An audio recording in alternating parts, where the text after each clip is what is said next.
जय हिंद दोस्तों। आज मैं आप लोग के लिए लेकर आया हूँ क्वांटम संख्या। दोस्तों, क्वांटम संख्या बहुत ही इम्पोर्टेंट टॉपिक है।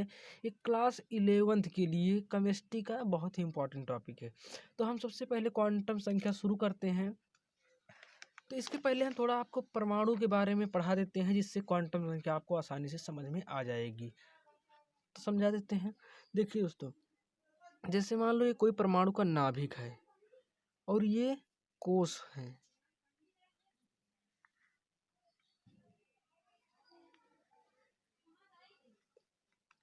दोस्तों देखिए, ये परमाणु का नाभिक है, ये कोश है, ये भी कोश है, ये भी कोश है।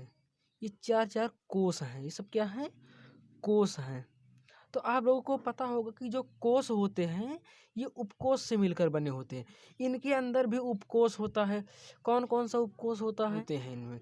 तो पहले वाले में पाया जाता है केवल यस उपकोष, दूसरे वाले में यस और पी उपकोष पाया जाता है, तीसरे वाले में यस पी डी उपकोष पाया जाता है, और चौथे वाले में जो पाया जाता है यस पी डी एफ।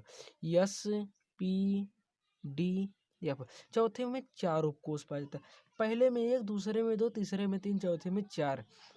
देखिए दोस्तों, ये जो कोष होता है इसे के एल एम एन से प्रदर्शित करते हैं, और ये उपकोष जो होता है इसे उपकोष को एसपीडीएफ से प्रदर्शित करते हैं और कोष को केएलएमएन से प्रदर्शित करते हैं।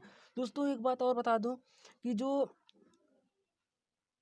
जो एसपीडीएफ है उपकोष है, ये उपकोष भी कुछ कक्षकों से मिलकर बने होते हैं। जैसे यस उपकोष है तो ये एक कक्षक से मिलकर बना होता है, पी है तो ये तीन कक्षकों से मिलकर बना होता है, और डी है तो ये पांच कक्षकों से मिलकर बना होता है। यस पी, और यफ जो है उस सात कक्षकों से मिलकर बना होता है। तो दोस्तों यस एक कक्षक से, पी तीन कक्षक से, डी पांच कक्षक से, और यफ जो होता सात कक्षक से मिलकर बना होता है, बना होता है। तो आप लोग परमाणु के बारे में थोड़ा बहुत जान चुके हैं। अब हम डिटेल से समझेंगे इसको क्वांटम संख्या पे। तो दोस्तों यहाँ पर क्वांटम संख्या है। क्वांटम संख्या जैसे यहाँ पर लिखा गया है, तो इसकी पहले परिभाषा जान लेते हैं। किसी परमाणु में इलेक्ट्रॉन की स्थिति एवं ऊर्जा ज्ञात करने के लिए चार संख्या की आवश्यकता होती है, जिन्हें क्वांटम संख्या कहते हैं। दोस्तों जैसे कि हमने यहाँ पर बताया था कि जैसे कोई इलेक्ट्रॉन होता है तो वह किसी कोष में उपस्थित होगा, या तो पहले, दूसरे, तीसरे, चौथे किसी भी कोष में उपस्थित होगा, और किसी कोष में जो उपकोष होते हैं उपकोष में उपस्थित होगा, और उपकोष भी कक्षक से मिलकर बने होते हैं तो किसी न किसी कक्षक में उपस्थित होगा, और कक्षक में उपस्थित होगा तो इलेक्ट्रॉन कभी शांत नहीं बैठती है, हमेशा चक्कर लगाते रहते हैं। तो हो सकता है यह दक्षिणावर्त या वामावर्त कोई ना कोई चक्कर लगा रहे होंगे। तो हमें चार चीजें ज्ञात करनी पड़ती हैं: कोष, उपकोष, कक्षक और दिशा। इन चार चीजें पता करनी पड़ती हैं। इन चार चीजों को ही इन कहते हैं क्वांटम संख्या। जैसे कि यहाँ पर लिखा है, किसी परमाणु में इलेक्ट्रॉन की स्थिति एवं ऊर्जा को ज्ञात करने के लिए चार संख्या की आवश्यकता है। कौन कौन सी संख्या? कोष, उपकोष, कक्षक और दिशा। ये चार चीजों की आवश्यकता होती है, और इन्हीं चार चीजों को ही क्वांटम संख्या कहते हैं। क्वांटम संख्या चार प्रकार की होती है। दोस्तों ये चार प्रकार की होती है, उन्हीं चार संख्याओं के बारे में हम पढ़ेंगे जो अभी बताए, कोष, उपकोष, डीएफ, ये सब। तो हम सबसे पहले पढ़ते हैं मुख्य क्वांटम संख्या। दोस्तों मुख्य क्वांटम संख्या को एन से प्रदर्शित करते हैं। यह कोष की संख्या को बताता है। जैसा कि दोस्तों यदि आपको कोई आंसर दे दिया जाए, कोई इलेक्ट्रॉन बता दिया जाए कि सोडियम के 11वें इलेक्ट्रॉन के बारे में, तो आपको पता करना होगा कि वो किस उपकोष में है, पहले में है, दूसरे में, तीसरे में, चौथे में। तो ये चीज़ कैसे पता चलती है? इसी को मुख्य क्वांटम संख्या कहते हैं। कोष को ही मुख्य क्वांटम संख्या कहते हैं। ये कोष की संख्या को बताता है। यह इलेक्ट्रॉन की नाभिक से दूरी। दोस्तों जैसे कि मान लें कि यदि वो तीसरे में उपस्थित है तो ये इलेक्ट्रॉन इतनी दूरी पर है, तो ये मुख्य क्वांटम संख्या दूरी को बता देगी, या तीसरे में है तो इतनी दूरी बता देगी, दूसरे में है तो इतनी दूरी। तो ये इलेक्ट्रॉन की दूरी को बताता है।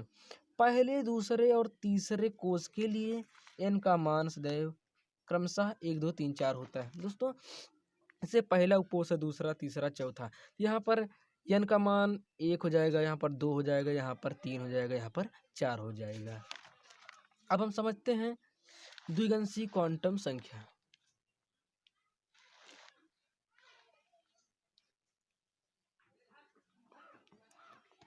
दोस्तों द्विगंशी क्वांटम संख्या क्या होती है? यह कोष में उपकोष की संख्या को बताता है, साथ ही इलेक्ट्रॉन की आकृति को भी बताता है। दोस्तों जो ये कोष होते हैं, ये कोष के अंदर उपकोष होते हैं, यस होता है, पी होता है, डी एफ। तो इसमें यस है, इसमें एस पी, इसमें एस पी डी, इसमें एस पी डी एफ। इसमें जो उपकोष होते हैं, ये किस कोष में कितने उपकोष होते हैं ये बताता है। तो पहले कोष में एक ही केवल यस उपकोष होता है, दूसरे में एस पी होता है, तीसरे में एस पी डी, चौथे में एस पी डी एफ। तो ये बताता है कि किस कोष में कितने उपकोष उपस्थित होते हैं। तो दोस्तों इसको ज्ञात करने के लिए हमें एक सूत्र मिला है। जैसा कि हम इसका प्रयोग करके देख लेते हैं कि जैसे हमें पता लगाना हुआ कि पहले कोष में कितना उपकोष होता है, पहले कोष में कितने उपकोष होते हैं। तो हम क्या रखेंगे, पहले कोष मतलब कि n की संख्या बराबर 1 रखेंगे, और इस सूत्र पर हम रख लेंगे l बराबर 0 से n-1 रखेंगे, n 1 - 1 हो जाएगा, और यहाँ पर हो जाएगा l बराबर 0 यानी कि यस उपकोष हो गया, यस उपकोष हो गया। और मान लो हमें दूसरे उपकोष में पता लगाना हो, दूसरे में कितना आ रहा है, दूसरे में 2 रख देंगे, तो l बराबर 0 ब्रैकेट में 2 - 1 यानी कि l बराबर 0,1, यानी कि इसमें यस और पी दोनों उपकोष आ रहे हैं। और मान लो हमें तीसरे में पता लगाना हुआ, तीसरे में तो l बराबर 0 से 3 - 1 यानी l बराबर 0 1 2, इसमें यस पी डी तीनों उपकोष हैं। और चौथा है, इधर हम देख लेते हैं थोड़ा, यानी कि हमें चौथे कोष में पता लगाना हुआ, n का मान हम 4 रख देंगे, और वहाँ पर l के सूत्र से निकालेंगे 0 से 4 - 1, तो l बराबर 0, 1, 2, 3। तो दोस्तों हम उपकोष निकालना जान गए हैं कि पहले कोष में 0 होता है जिसे यस उपकोष कहते हैं, और दूसरे कोष में एक उपकोष होता है जिन्हें एस पी कहते हैं, जिन्हें पी उपकोष कहते हैं। यस और पी दोनों होता है, और तीसरे कोष में एस पी डी तीनों उपकोष होते हैं, और चौथे कोष में एस पी डी एफ चारों उपकोष होते हैं। अब हम चलते हैं दोस्तों तीसरे नंबर पे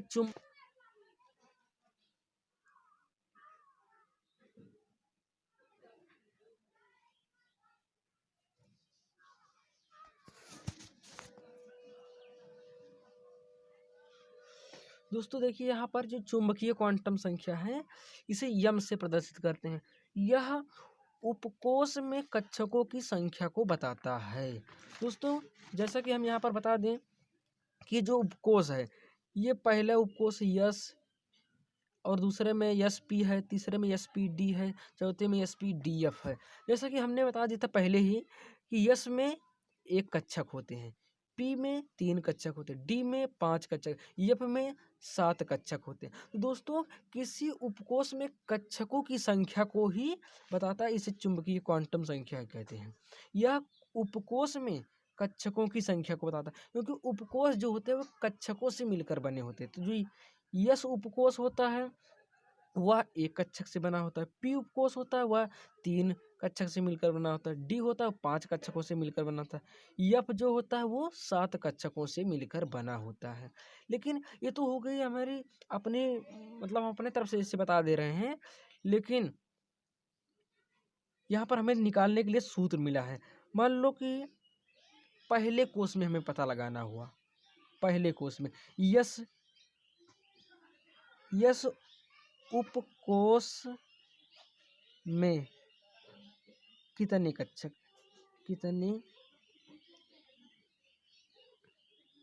है। तो हमें यस का मान यहाँ पर मिला था 0। यस का मान कितना मिला था? 0। तो 0 मिला था। तब यहाँ पर देख लेते हैं, यम निकालने के लिए यल का मान कितना आया था? यस के लिए 0 आया था। तो -0 0 प्लस 0, तो कुल मिला के यम का मान 0 आ गया। मान लो हम पी में कितने कक्षक हैं इसे ज्ञात करना होगा। तो पी के लिए 1 होता है, 1 निकाला था अभी हमने, आपने भी देखा है। तो यहाँ पर यम का निकालने लगे तो पी उपकोष के लिए यल का मान कितना आया था? 1 आया था, यहाँ पर दिख ही रहा है। तो हम यल का मान 1 रखेंगे। 1 -1 0 प्लस 1, यानी कि यहाँ पर 3 उपकोष आ रहे हैं। यहाँ पर जो 0 है ना, ये 1 कक्षक हो जाए, 1 कक्षक है। और यहाँ पर 1 2 3, यहाँ पर 3 कक्षक हो जाएंगे। मान लो हमें डी वाले उपकोष में पता लगाना हो, तो डी के लिए मान 2 निकला था, और यल के लिए जो डी का मान होता है वो 2 है। यल के लिए डी का मान 2 है। तो हम यहाँ पर यल के स्थान पर हम 2 रखेंगे। -2 -1 0 प्लस 1 प्लस 2। तो यम के लिए कितना कक्षक हुए? 1 2 3 4 5। तो दोस्तों डी उपकोष में 5 कक्षक हैं, 5 कक्षक हो गए। और हम पता लगा लेते हैं यफ उपकोष में कितने कक्षक हैं। यफ उपकोष के लिए मान निकला था 3।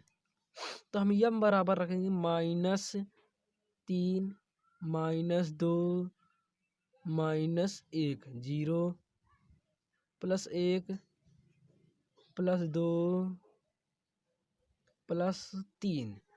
दोस्तों यहाँ पर यस में कितने उपकोष हैं, कितने कक्षक हैं? 1 2 3 4 5 6 7। यफ उपकोष में 7 कक्षक हैं। यफ बराबर 7 कक्षक, 7 कक्षक। तो दोस्तों हम चुंबकीय क्वांटम संख्या भी पूरी तरह से पढ़ चुके हैं, एक बार फिर से बता देते हैं। यह जो है उपकोष में कक्षकों की संख्या को बताता है। एसपी डीएफ में क्रमशः 1 3 5 7 कक्षक होते हैं, जैसा कि हमने यहाँ पर निकाल दिया है। अब आपको ज़्यादा समझाने की जरूरत नहीं। अगले पर हम चलते हैं, चक्रण क्वांटम संख्या। दोस्तों जैसे हमने शुरू में ही बता दिया था कि जो इलेक्ट्रॉन होते हैं वो कभी स्थिर नहीं रहते, वो चक्कर लगाते रहते हैं। जैसे कि ये मान लो इलेक्ट्रॉन है, ये कभी कभी इस दिशा में चक्कर लगाता है, कभी कभी इस दिशा में चक्कर लगाता है। तो हम यहाँ पर समझ लेंगे कि मान लो यस में जैसे एक कक्षक होता है, तो उसमें चक्कर लगा रहे हैं सभी इलेक्ट्रॉन जो हैं इस तरह से भरे जाते हैं। पी उपकोष में 3 कक्षक होते हैं। यस पी 3 कक्षक होते हैं, ऐसे ऐसे इलेक्ट्रॉन वहाँ पर भरे होते हैं। लेकिन हम एक बात बता दें आपको, जैसे यहाँ पर 3 है, तो ये जो इलेक्ट्रॉन पहली बार भरा है, इसे कहेंगे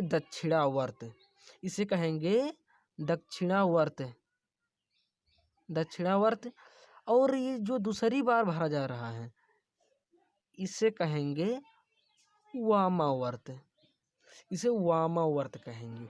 दोस्तों जैसे मान लो आपके पास इलेक्ट्रॉन की कमी है, आप दक्षिणावर्त भरते भरते ही सारा इलेक्ट्रॉन खत्म हो गया, तो वो दक्षिणावर्त माना जाएगा। और दक्षिणावर्त के लिए यस का मान +1/2 होता है।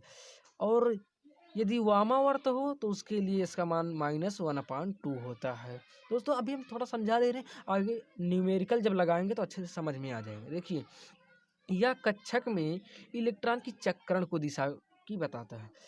मतलब कि ये बताता है कि जो कक्षक है, कक्षक में इलेक्ट्रॉन की चक्रण की दिशा कौन सी है, किस दिशा में चल रहे हैं। यदि चक्रण दिशा दक्षिणावर्त हो तो यस का मान +1/2, यदि वामावर्त हो तो यस का मान -1/2 होता है। दोस्तों अब हम थोड़ा आगे बढ़ते हैं, यहाँ पर थोड़ा समझा दें हम आपको। यहाँ पर थोड़ा हम कक्षक कक्षक के बारे में आपको बता देते हैं। कोष, उपकोष, कक्षक सब के बारे में एक बार अच्छे से समझा देते हैं। जैसे यहाँ पर कोष,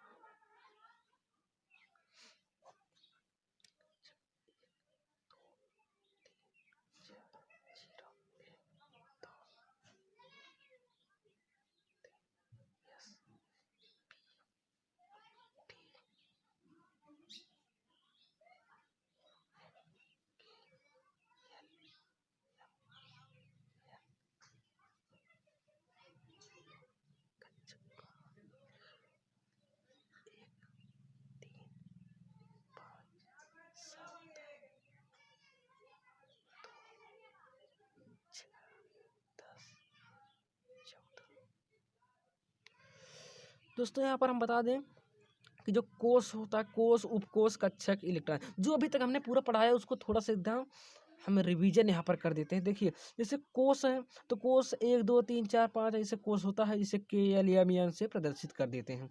तो पहला कोष है 1,